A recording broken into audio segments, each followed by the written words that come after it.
Uruguay's lower house passed a bill to legalize the sale, distribution, and production of marijuana. All right. Dude, give you a little golf clap. A little slow golf clap. How you like that?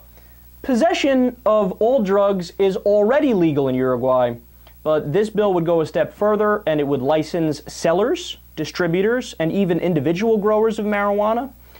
Users could access marijuana in one of three ways.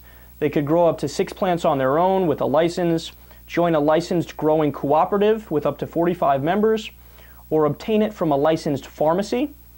While private companies can grow marijuana, only the government will distribute it through its licensed pharmacies.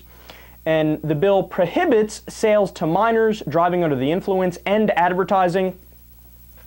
Now, would you like to take a guess as to why they did it? It's really interesting because it actually has nothing to do with an argument from freedom and, you know, an argument you guys have heard me make before where I say, look, you should have a right to put in your body what you please as long as it's not hurting anybody else. Why not, right? No, they said they did it, quote, to curb violence from the illicit drug market.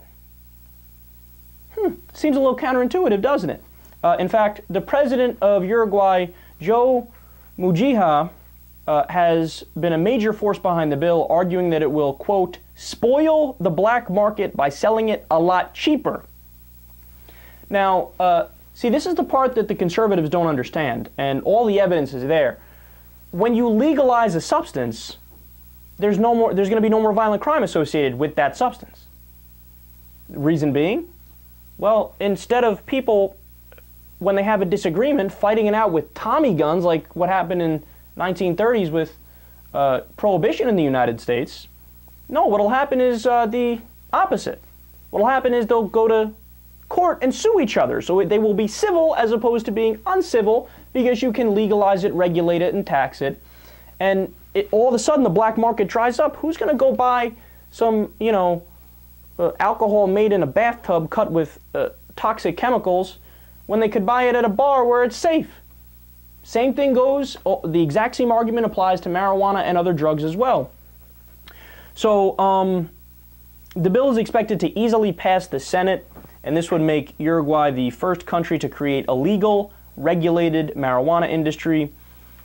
In the Netherlands, it's still illegal, but there's what's called a tolerance policy, so it's more or less allowed. And Portugal abolished criminal penalties for possession of all drugs in 2001 and refers those arrested for addiction assessment, so it's treated like a medical issue, not like a criminal issue. And what we have seen in those countries, lower violent crime rates, lower addiction rates, and lower drug use rates. Wins all around, good for Uruguay, moving in the right direction. Hopefully we will follow suit.